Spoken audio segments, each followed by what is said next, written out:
The morning sun cast long shadows across the dusty village square as Amara carefully folded the last of the handwritten pages. Her heart raced as she tucked them deep into her worn leather bag. These weren't just any papers, they were lessons. She had been secretly preparing for the young girls in her village. In a place where women were expected to focus only on cooking, cleaning, and raising children, teaching girls to read was considered dangerous.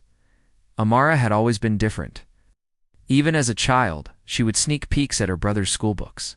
When no one was looking, her father, Hassan, was a respected man in their small mountain village. He was known for his wisdom and fair judgment, which made him one of the 7 elders who made important decisions for everyone. But even he couldn't protect his daughter from the strict rules that governed their community. The village had lived by the same traditions for hundreds of years. Women stayed home, men worked outside, and children learned their roles early. Education for girls was seen as unnecessary and even harmful. The elders believed that if women learned to read and write, they would start questioning things they shouldn't question. They feared it would destroy the peaceful order they had worked so hard to maintain, but Amara couldn't accept this. She had watched too many bright young girls grow up without ever learning to read a single word. She had seen their curiosity dim as they were told repeatedly that learning wasn't for them. It broke her heart to see their potential wasted. 3 months ago, she had started meeting secretly with 5 girls, aged 12 to 16.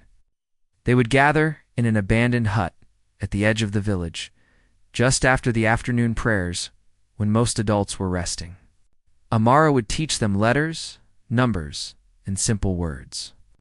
She watched their faces light up when they successfully read their first sentences. Their joy made all the risk worth it. The girls were careful. They never spoke about their lessons at home and always arrived at different times, so no one would notice a pattern. Amara made sure they understood the importance of keeping their secret. But secrets in small villages have a way of coming out, no matter how careful people try to be. It was Layla's mother who discovered the truth. While cleaning her daughter's room, she found a small piece of paper with writing practice hidden under the mattress. The mother's shock turned to panic, then to anger. She couldn't read the words herself, but she recognized that someone had been teaching her daughter things that were forbidden. Within hours, the news had spread through the village like wildfire. Women whispered to each other at the water well. Men discussed it in serious tones at the marketplace. Children sensed the tension but didn't understand what was happening. The peaceful afternoon was shattered by the sound of angry voices and worried conversations. Hassan learned about his daughter's activities. When 3 of his fellow elders appeared at his door that evening, their faces were grave as they explained what they had discovered. They spoke of shame, of broken traditions, and of the dangerous example Amara was setting for other young women in the village. "Your daughter has forgotten her place," said Elder Rahman, his voice heavy with disappointment. "Is filling these girls' heads with ideas that will only bring trouble to their families." Hassan felt his world crumbling. He loved his daughter dearly and had always been proud of her intelligence. But he also understood the weight of tradition and the importance of maintaining harmony in their community. He was caught between his love for Amara and his duty to his people. That night, Amara was summoned to appear before the village council. She walked into the meeting hall with her head held high, even though her hands were trembling. The 7 elders sat in a semicircle, their faces showing different emotions, some angry, some sad, some disappointed. "Do you understand what you have done?" Elder Rahman asked, his voice echoing in the quiet room. Amara looked at each of the men who had watched her grow up.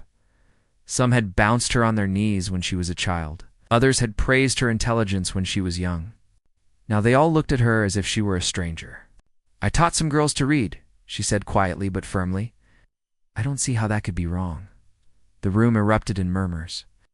Elder Yusuf, the oldest among them, raised his hand for silence. "Child, you have disrupted the natural order of things. You have given these girls ideas that will make them unhappy with their lives. You have brought shame upon your family and confusion to our community." For 3 hours, the elders debated what should be done. Some wanted to simply forbid her from teaching and leave it at that. Others felt that stronger action was needed to prevent other young women from following her example. The discussion grew heated as different opinions clashed. Finally, Elder Rahman stood up. "We have made our decision, Amara. Your actions have shown that you cannot accept your proper role in this community.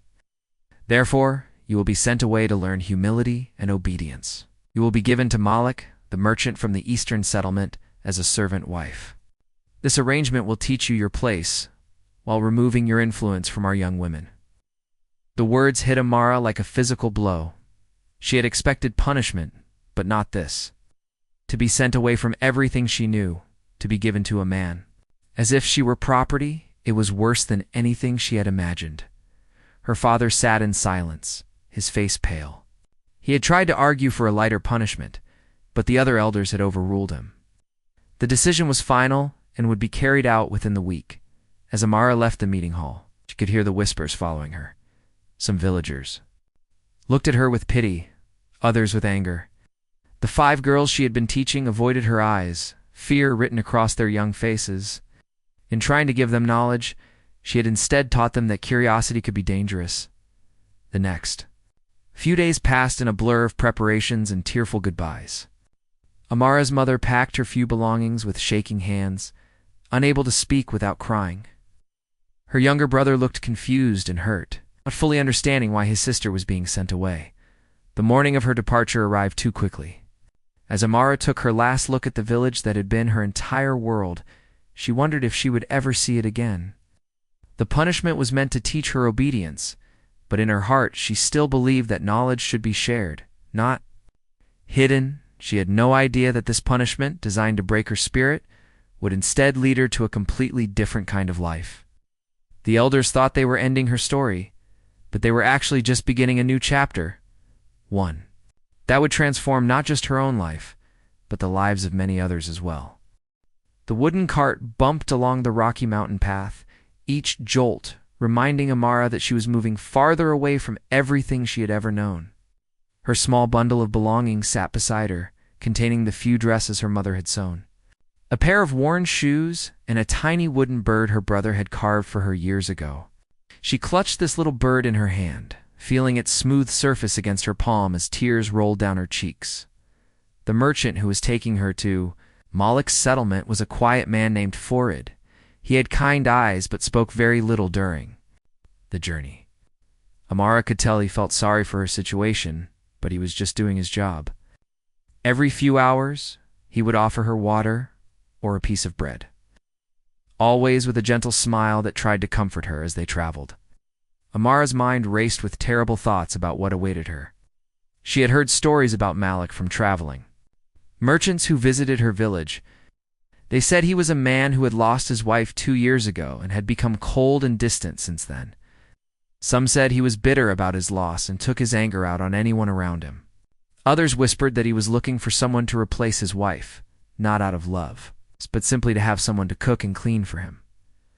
The worst part was not knowing what he expected from her. The village elders had used the word servant. Wife, but what did that really mean? Would she be treated like a family member or like a worker? Would she have her own space, or would she be expected to serve him day and night? These questions haunted her as the cartwheels continued their steady rhythm. On the 2nd day of travel, they stopped at a small inn for the night. Amara barely slept, lying on a thin mat in the corner of a room she shared with other female travelers. She listened to their quiet conversations about their own journeys, their families, and their hopes for the future. How she envied them their freedom to choose their own paths. The next morning brought them closer to Malik's settlement. Farid pointed toward a cluster of buildings in the distance, nestled in a valley between 2 hills. "That's where you'll be living," he said softly. "It's a good place. The people there are fair and hard-working." As they approached the settlement, Amara noticed how different it looked from her mountain village. The houses were built with different materials, and the people dressed in slightly different styles. Everything felt foreign and unfamiliar. She saw women working in gardens, children playing in the streets, and men loading goods onto carts. It looked peaceful enough, but it wasn't her home. Malik's house stood near the center of the settlement. It was larger than her father's house, but not grand or intimidating. The walls were made of stone and wood, and there was a small garden in the front where vegetables grew in neat rows. Smoke rose from the chimney, suggesting someone was cooking inside. Farid helped her down from the cart and walked with her to the front door. Before he could knock, the door opened, and there stood Malik. Amara's first thought was that he looked different from what she had imagined. He was tall and had a neatly trimmed beard, but his eyes weren't cruel or cold.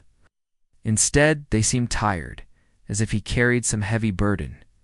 "You must be Amara," he said in a calm voice. "I'm Malik. Welcome to my home." Amara didn't know how to respond. She had expected harsh words or immediate orders about her duties. Instead, he was speaking to her as if she were a guest rather than a servant.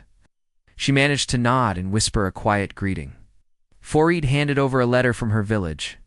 Elders, explaining the arrangement. Malik read it carefully while Amara stood nervously beside her small bundle of belongings. She watched his face for any sign of what he was thinking, but his expression remained neutral. "Thank you for bringing her safely," Malik said to Farid, handing him a small bag of coins. "Would you like to stay for dinner before you continue your journey?" After Farid politely declined and left, Amara found herself alone with this stranger who was supposed to be her master.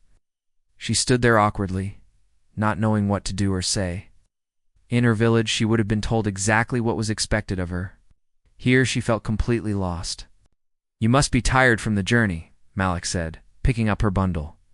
"Let me show you to your room." Her room. She had assumed she would sleep in the kitchen or some corner of the house.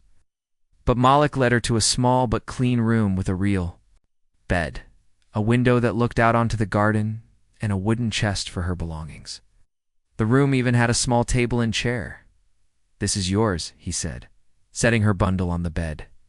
"Take some time to rest and settle in.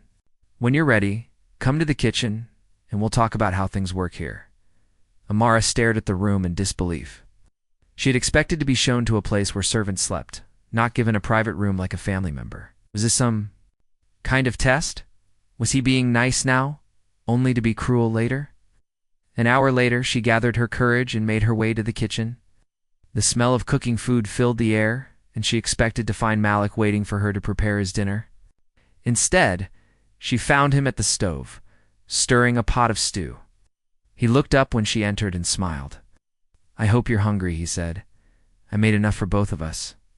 "You cooked?" she asked, unable to hide her surprise. "Of course, I've been cooking. For myself, since my wife passed away. I'm not the best cook, but I manage." He gestured to a chair at the table. "Please sit down." As they ate together, Malik asked her about her journey and whether she was comfortable in her room. He spoke about his work as a spice merchant and how he traveled to different cities to buy and sell goods. He mentioned that the settlement was peaceful and that the neighbors were friendly people who would help her if she needed anything. What struck Amara most was that he didn't ask her about her punishment or why she had been sent away. He didn't lecture her about her duties or lay down strict rules. Instead, he talked to her like she was a person worth knowing, not just a servant who had been delivered to his door. When dinner was over, Malik stood up to clear the dishes. "Tomorrow, I'll show you around the settlement so you can get familiar with everything. Tonight, just rest. I know this is all very new and probably frightening for you." As Amara lay in her bed that night, staring at the ceiling of her new room, she felt more confused than ever. This wasn't what she had expected at all. Malik seemed kind and respectful, nothing like the harsh master she had imagined. Couldn't shake the feeling that she was missing something important. Maybe he was just being polite for the first day. Maybe tomorrow he would show his true nature and start treating her like the servant she was meant to be. Or maybe, just maybe, the stories about him had been wrong. Only time would tell what her life in this new place would really be like. One thing was certain. Her journey had brought her to a place that was completely different from what she had expected. Whether that was good or bad, she would have to wait and see. The morning sun streamed through the small window in Amara's room, waking her from the deepest sleep she had experienced in weeks. For a moment, she forgot where she was. Then reality came rushing back. She was in Malik's house in a strange settlement, far from her family and everything familiar. She dressed quickly and made her way to the kitchen, expecting to find Malik waiting for her with a long list of duties. Instead, She found a plate of fresh bread and honey on the table, along with a note written in careful handwriting. "Good morning, Amara. I had to leave early for the market. Please eat breakfast and make yourself comfortable. I'll be back this afternoon." Amara stared at the note, turning it over in her hands. In her village, women didn't usually receive written messages, and certainly not from men who were supposed to be their masters. She ate the bread slowly, savoring both the food and the strange feeling of being treated with such consideration as days turned into weeks. Malik continued to surprise her. He never raised his voice or gave her harsh orders. Instead, he would ask politely if she could help with certain tasks around the house. When she offered to do the washing, he thanked her as if she had given him a gift. When she cooked dinner, he always complimented her efforts, even when the food wasn't perfect.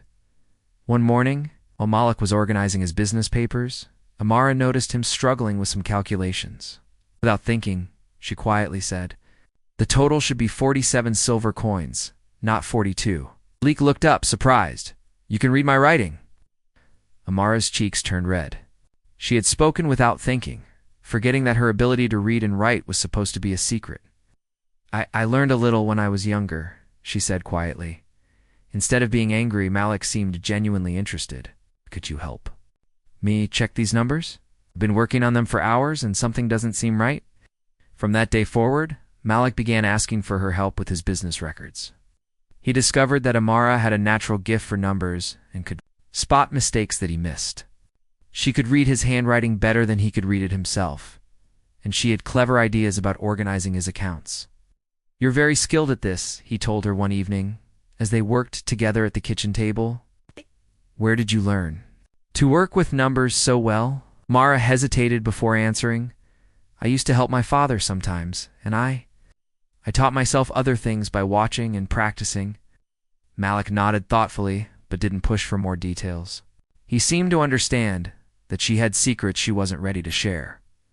3 weeks after her arrival, Amara woke up feeling dizzy and weak. Her head was pounding and she could barely stand up. She tried to hide her illness, not wanting to be a burden, but Malik noticed immediately that something was wrong. "You're burning with fever," he said, placing his hand gently on her forehead. "Go back to bed right now." For the next 4 days, Malik took care of her like she was his own sister. He brought her soup and medicine, changed the cool cloth on her forehead, and sat beside her bed reading stories aloud when she couldn't sleep. He never once complained about the extra work or suggested that she was being weak. "Why are you being so kind to me?" Mara asked him one evening, when her fever was finally breaking. Malik was quiet for a long moment. "When my wife was sick, wished someone would help me take care of her. I couldn't bear the thought of losing her, but I also couldn't bear watching her suffer alone. I learned that kindness costs nothing but means everything." His words made Amara understand something important about this quiet man. His kindness wasn't just politeness. It came from his own experience with loss and pain. As Amara recovered, she began to see Malik differently.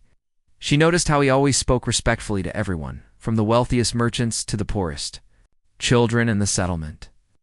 She saw how he gave extra coins to families who were struggling, always pretending it was payment for some small favor so they wouldn't feel ashamed one day.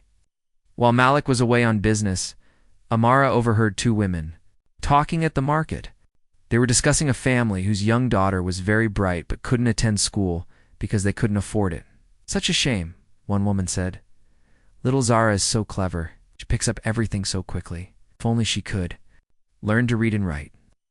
That evening, when Malik returned home, Amara gathered her courage to ask him something that had been on her mind all day. "Malik, would you mind if I help some of the children in the settlement with their reading and writing? I noticed that some families might appreciate the help." Malik looked at her with interest. "You want to teach them? It's only if you think it's appropriate. I know it might seem strange, but I enjoy helping people learn," instead of forbidding her. As she had expected, Malik smiled. "I think that's a wonderful idea. The children here could use extra help with their lessons. Would you like me to speak to some of the parents?" Mara could hardly believe what she was hearing. The very thing that had gotten her into trouble in her village was being encouraged here. "You wouldn't mind?" "Mind, Amara. Sharing knowledge is one of the most generous things a person can do. Why would I mind?" Within a week, Malik had arranged for Amara to tutor 3 children whose parents were eager for them to improve their reading and writing. He even bought her paper and ink so she could prepare proper lessons. The first time she sat down with little Zara and watched the girl's face light up as she read her first complete sentence, Amara felt a happiness she hadn't experienced since. Leaving her village, she was doing what she loved, and instead of being punished for it, she was being supported and encouraged. One evening, as they worked together on his business accounts, Malik said something that surprised her. "You know, Amara, I've been thinking. My business has been doing better since you started helping me. Your ideas about organizing the records and tracking the profits have been very helpful." "I'm glad I can help," she replied, feeling proud of her contributions. "I want you to know that I see you as my partner in this work, not just someone who helps me. Your thoughts and opinions matter to me." As Amara prepared for bed that night, she realized that something fundamental had changed. She no longer felt like a servant or a burden. She felt like a person whose skills and ideas were valued and appreciated. Malik had given her something she had never expected to find: respect and the freedom to be herself.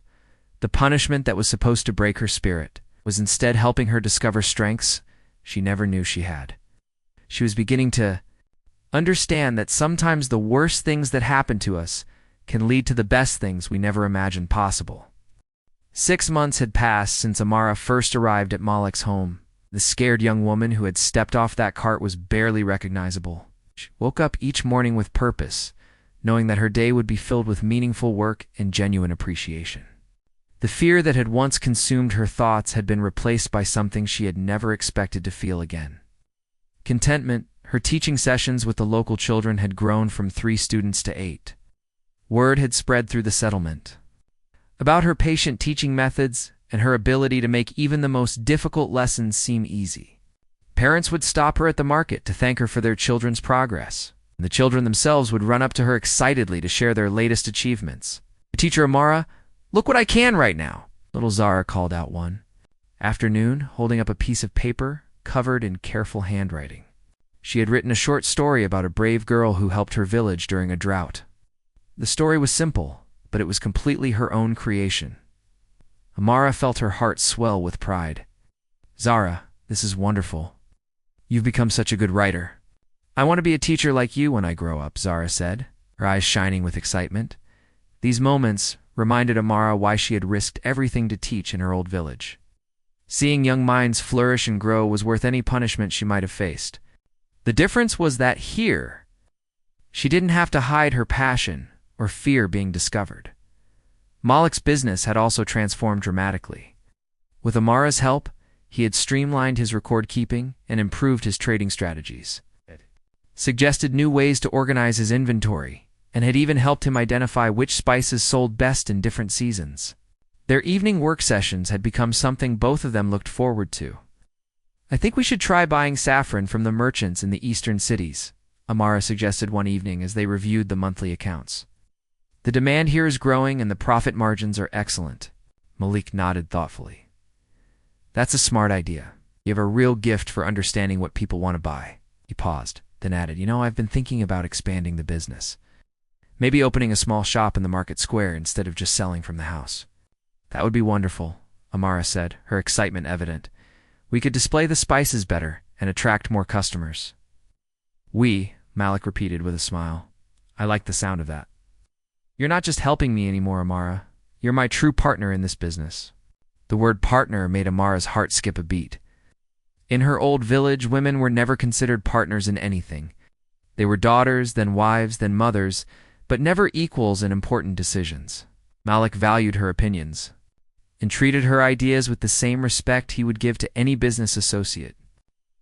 Their relationship had evolved naturally over the months. What started as polite conversations had grown into long discussions about everything from business strategies to philosophy. Malik would tell her stories about his travels, describing the different cities he had visited and the interesting people he had met. Amara would share her thoughts about the books he brought her. They would debate different ideas late into the evening. One night, as they sat in the garden under the stars, Malik said something that surprised her. "Amara, I need to tell you something important. I received a letter from your village last week." Amara's stomach dropped. She had wondered if anyone from her old life would try to contact her, but she hadn't expected it to actually happen. What did they say? They wanted to know how you were? Adapting to your new situation, they seemed to expect that you would be struggling and unhappy. Malak's voice was gentle but firm. I wrote back and told them that you were doing very well and that you had become an important part of this community. You didn't have to do that, Amara said quietly. Yes, I did, because it's the truth. But more than that, I wanted them to know that their punishment had actually been a gift, not just to you, but to me and everyone here who has benefited from your presence. Amara felt tears welling up in her eyes. Thank you for defending me. I wasn't defending you, Amara. I was simply telling the truth about an amazing woman who has brought so much good into our lives. As the weeks passed, Amara began to notice changes in how the community treated her. People no longer saw her as the outsider who had been sent away in shame. Instead, they respected her as a teacher, a business partner, and a valued member of their settlement. Children would wave to her in the streets, parents would ask for her advice, and other merchants would seek her opinions on trade matters. One day, while she was teaching her students, a group of visitors arrived in the settlement. They were traders from her old village, and Amara recognized them immediately. Her heart raced as she wondered what they would think when they saw her. During their lunch break, one of the traders approached her. Amara, is that really you? She nodded, unsure of what to expect. We hardly recognized you, he said, his voice filled with amazement. You look so confident and happy. And we heard that you're teaching children here. That's wonderful. You're not shocked or disappointed? Amara asked, still cautious. Disappointed? Are you kidding? We're impressed. Everyone back home talks about how well you're doing. Some of the young women in the village have been asking their families if they can learn to read and write too. That evening, Amara shared this conversation with Malik. I never thought I'd see the day when people from my village would approve of what I'm doing, she said. People's minds can change when they see the good that comes from something, Malik replied. You've proven that education doesn't destroy communities, it strengthens them. As autumn arrived, Malik made a decision that would change everything. He had been thinking about it for weeks, and he finally found the courage to bring it up during one of their evening conversations. Amara, I have something important to ask you, he said, his voice slightly nervous. These past months have been the happiest I've experienced since my wife passed away. You've brought light back into my life, and I can't imagine my days without you. Amara's heart began to race. I know that you came here because of circumstances beyond your control, but I hope that maybe, over time, your feelings about being here have changed. What I'm trying to say is, he took a deep breath. I would be honored if you would consider becoming my wife, not because of any arrangement or obligation, but because I love you, and I believe we could build a wonderful life together. Amara looked at this kind, gentle man who had turned her punishment into the greatest blessing of her life. She thought about how he had supported her dreams, valued her abilities, treated her with respect from the very first day. Yes, she said, her voice filled with joy. Yes, I would love to marry you. Their embrace that night was not the desperate clinging of two people thrown together by fate, but the confident hold of two people who had chosen each other freely and completely. Amara had found not just a home, but a true partner who saw her worth and celebrated her strength. The scared young woman who had arrived months ago had grown into a confident teacher, successful businesswoman, and beloved member of the community. Most importantly, she had discovered that sometimes the worst punishments can lead to the greatest rewards, and that love can grow in the most unexpected places. 2 years had passed since Amara and Malik's wedding. Their small settlement had become known throughout the region for something remarkable. It was the place where girls and boys learned together, where women's voices were heard in business matters, and where education was seen as a treasure rather than a threat. The morning sun shone brightly on the wooden sign that hung outside their new building, Community Learning Center. What had started as informal lessons for a few children had grown into a proper school that served over 30 students from 5 different settlements. Amara stood in the doorway, watching her students work quietly at their wooden desks, their faces focused and determined. Teacher Amara, I finished my mathematics problems, called out Tariq, a boy whose father had initially refused to let him attend because he thought education made children lazy.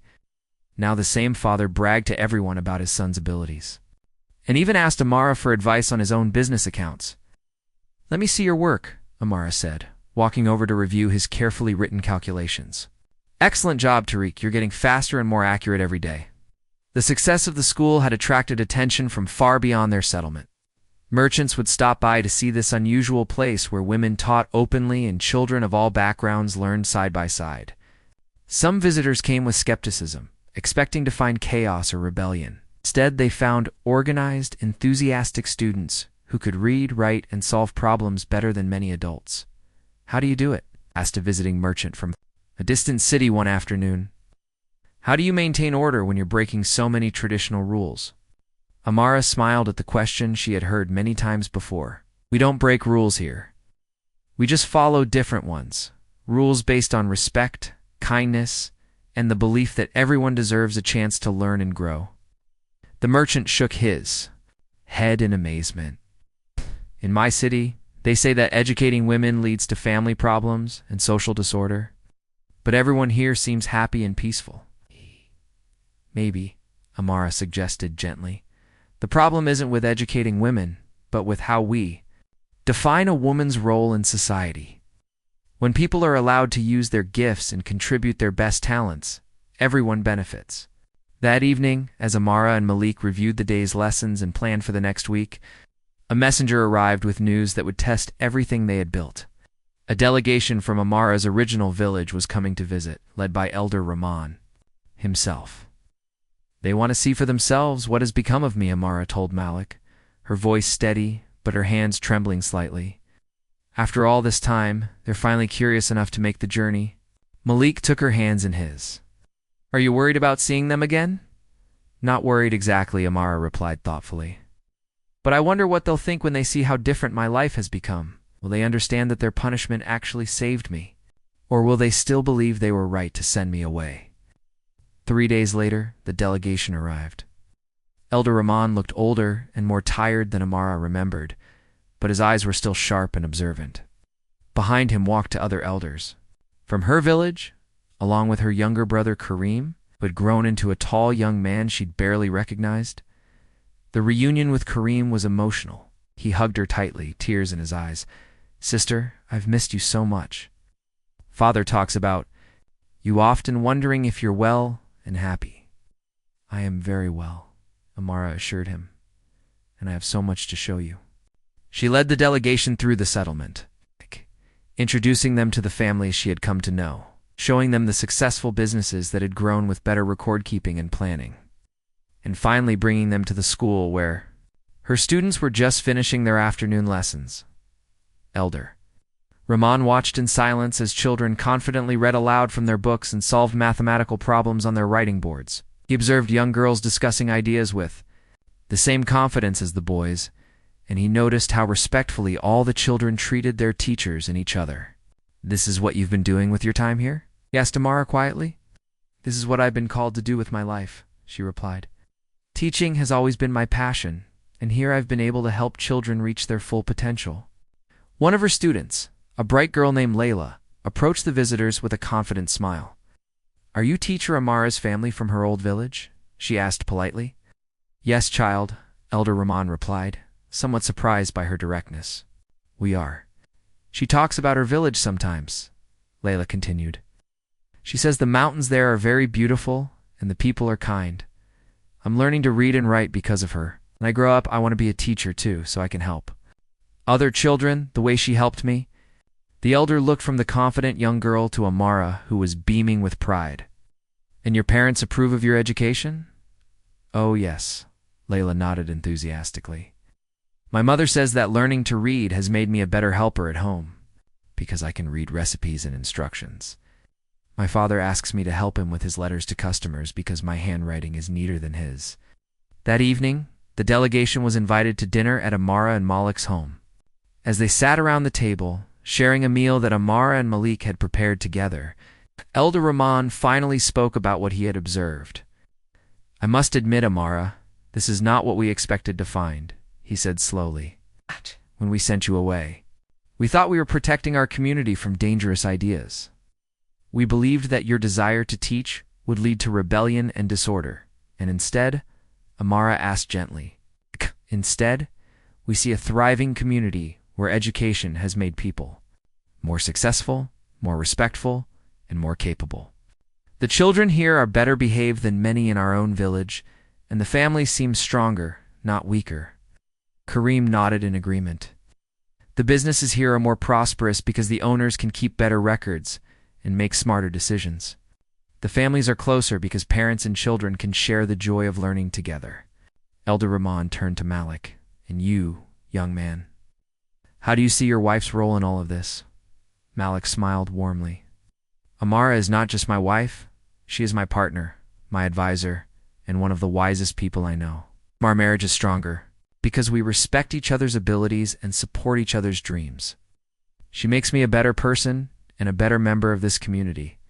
In our village, one of the other elders observed, we were taught that women who are too educated become difficult to live with and cause problems in their marriages.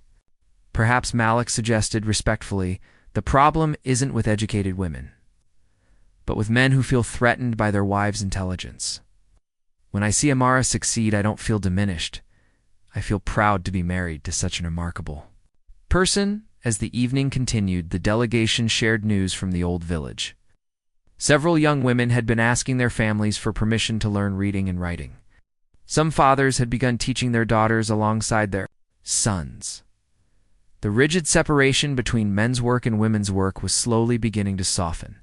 The truth is, Elder Rahman admitted quietly, your success here has made some of us question whether our old ways were always the best ways. Change is difficult for people like me, who have lived the same way for many years. But it's hard to argue with results like these. Before they left the next morning, Elder Rahman asked to speak privately with Amara. On an apology, he said, his voice heavy with emotion. We sent you away believing we were protecting our community, but we were really just protecting our own fear of change. You've proven that education and tradition can exist together, that respect and progress can go hand in hand. You don't need to apologize, Amara replied. If you hadn't sent me away, I never would have found my true calling or met Malik. Sometimes what seems like punishment becomes the greatest blessing, would you? The elder hesitated, then continued. Would you consider coming back to visit our village? Some of our young people would benefit from seeing what you've accomplished here. Amara smiled. I would be honored to visit and share what I've learned. That this is my home now, and these are my people. I've found my place in the world. As the delegation prepared to leave, Kareem hugged his sister tightly. I'm so proud of who you've become, he whispered. You were always special, but now you're truly living the life you were meant to live. Watching the cart disappear over the hill, Amara reflected on the incredible journey that had brought her to this moment. She had been sent away as a punishment, treated like a burden to be disposed of. Instead, she had found a place where she was treasured like a queen, not because of any crown or title, but because her talents were valued, her opinions mattered, and her dreams were supported. Standing beside Malik in front of their school, surrounded by the community they had helped build together, Amara realized that she had indeed been treated like royalty. But more importantly, she had learned to treat herself with the respect and love she deserved. Her story was proof that sometimes the worst things that happen to us can lead us to the most beautiful destinations we never could have imagined.